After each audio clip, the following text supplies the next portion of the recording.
Howdy, my name is Sophia Medina. I'm currently enrolled in Health 236, and this is my lightning talk assignment. So for my lightning talk assignment, I wanted to talk about a topic that particularly interested me this semester, which would be the difference between the biomedical healthcare approach versus the naturalistic healthcare approach. And this is going to be found in Chapter 2 of Theories and Models Related to Multicultural Health. So to start, I learned in class the basic definitions of biomedical or the allopathic approach to medicine versus the holistic approach or the alternative complementary approach. So for biomedical, the definition states that it is an approach to medicine and it is often referred to as the scientific approach. It focuses on the physical components of illness, whereas the holistic approach or that alternative complementary approach can be viewed to some as the unscientific approach and based on the psychological model of healthcare. So this topic interests me greatly. As growing up, my dad worked in a hospital during I'm doing certain types of administration, and my mom was a nurse practitioner, and so they followed closely to the healthcare practices shown from the biomedical or the allopathic perspective. So that's whether getting a flu shot every single season, going to the doctor's office to get regular checkups, or even just taking medicine for the smallest of ailments. They really preached and practiced this kind of healthcare system. So it was very interesting to find out that in class I learned that many different reasons people tend to choose the naturalistic healthcare approach. And I was intrigued by the belief that many who believe in the naturalistic healthcare approach see ways such as proper hygiene, a balanced diet, and meditation can work to cure illnesses in the same way that the biomedical approach can.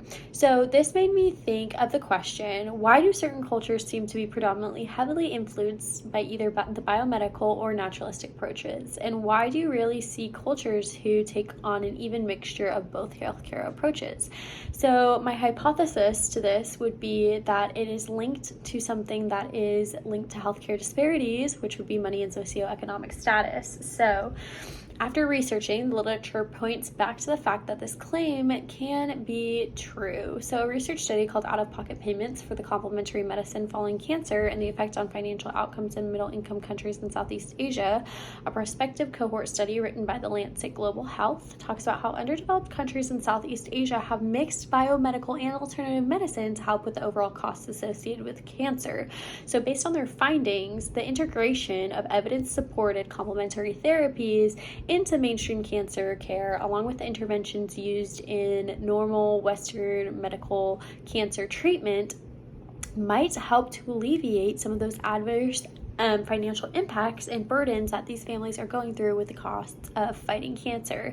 So this also wasn't the only thing that I found. There's also an association with the link between low healthcare staff versus countries that have a higher rate of healthcare staff.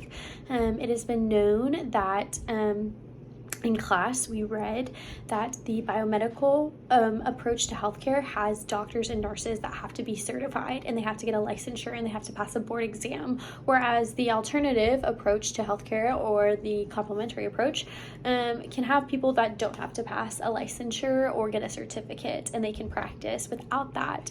And that could be due to the fact that it is cheaper to treat patients without having to have a certificate than it is to have to go to med school and rack up the debt from med school or spending the money on college for nursing school or whatever it may be for the biomedical approach. So it was interesting that I found that the National Institute of Health came out with a statistic that the United States has a higher number of doctors per 100,000 people than many developing countries. So for example, the United States has 270 doctors per 100,000 people, while Tanzania reports only 2.3. This could be due to the fact that socioeconomic standing and income status is lower, and these people cannot go and receive these educations to get certified in these more biomedical approaches. So in conclusion, I just thought it was super interesting to be able to learn this semester about the health disparities that are linked so closely to the biomedical approach and to the alternative